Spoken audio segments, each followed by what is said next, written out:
जळगाव, नंदुरबार, धुळे या जिल्ह्यातून पुण्यात शिक्षणासाठी किंवा नोकरीसाठी जाणाऱ्यांची संख्या मोठी आहे. मात्र रेल्वेची थेट कनेक्टिव्हिटी नसल्यामुळे प्रवाशांचे खूप हाल होत होते. पण आता ही प्रतीक्षा संपण्याची चिन्हे आहेत. उधना ते पुणे व्हाया नंदुरबार, जळगाव, मनमाड या नवीन रेल्वे गाडीचा प्रस्ताव आता निर्णायक टप्प्यात पोहोचला आहे. काय आहे हा संपूर्ण प्रस्ताव? कोणत्या मार्गावरून ही गाडी धावणार आणि यामुळे प्रवाशांना नक्की काय फायदा होणार? त्याला जाणून घेऊया सविस्तर आजच्या व्हिडिओमध्ये. उत्तर महाराष्ट्रातील प्रवाशांची ही मागणी जुनीच होती. यासाठी जळगावच्या खासदार स्मिता वाघ यांनी विशेष पाठपुरावा केला आहे. त्यांनी पश्चिम रेल्वे, मध्य रेल्वे आणि रेल्वे मंत्रालयाकडे सातत्याने पत्र व्यवहार केला. ताज्या माहितीनुसार पश्चिम रेल्वेच्या मुंबई सेंट्रल विभागाने हा प्रस्ताव तयार करून तो चर्चगेट येथील मुख्यालयाकडे पाठवला होता. तेथून त्याला मंजुरी मिळून आता हा प्रस्ताव मध्य रेल्वेच्या म्हणजे सेंट्रल रेल्वेकडे मुख्यालयाकडे अंतिम निर्णयासाठी पाठवण्यात आला आहे. प्रशासकीय पातळीवर सर्व तांत्रिक बाबींची तपासणी पूर्ण झाली असून केवळ ग्रीन सिग्नल मिळणे बाकी आहे. ही गाडी गुजरात आणि महाराष्ट्राला जोडणारी एक महत्वाची दुवा ठरेल. प्रस्तावित मार्गाची आखणी खालीलप्रमाणे असण्याची शक्यता आहे. प्रारंभ उधना सुरत जवळ मार्गे नंदुरबार, नवापूर, दोंडाईचा, सिंदखेडा, अमळनेर, धरणगाव.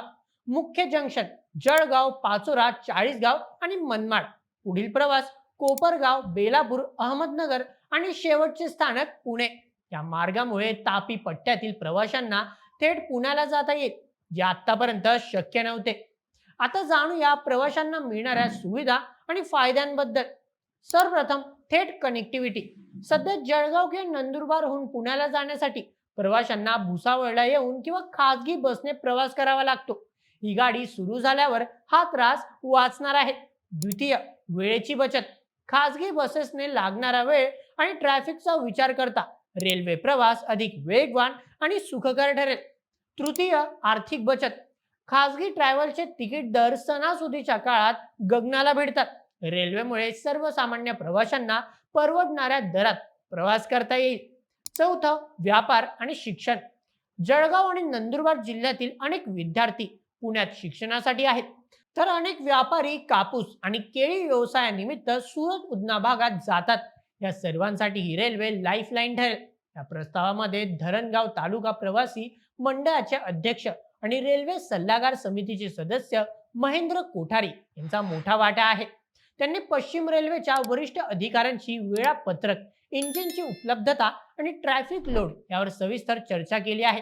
प्रशासनाने या गाडीसाठी सकारात्मक दर्शवली असून डब्यांची उपलब्धता होताच याची अधिकृत घोषणा होऊ शकते.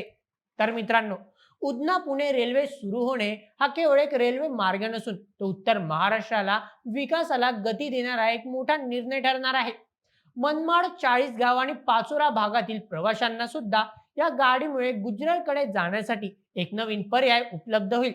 आता प्रतीक्षा आहे ती फक्त अंतिम मंजुरीची आणि या रेल्वेच्या पहिल्या शिट्टीची.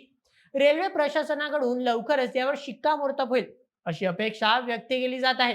मित्रांनो, या रेल्वेवर तुमचे काय मत आम्हाला कमेंटमध्ये नक्की कळवा आणि अशाच व्हिडिओसाठी सबस्क्राईब करा बोल एम एच या आपल्या युट्यूब चॅनलला. धन्यवाद.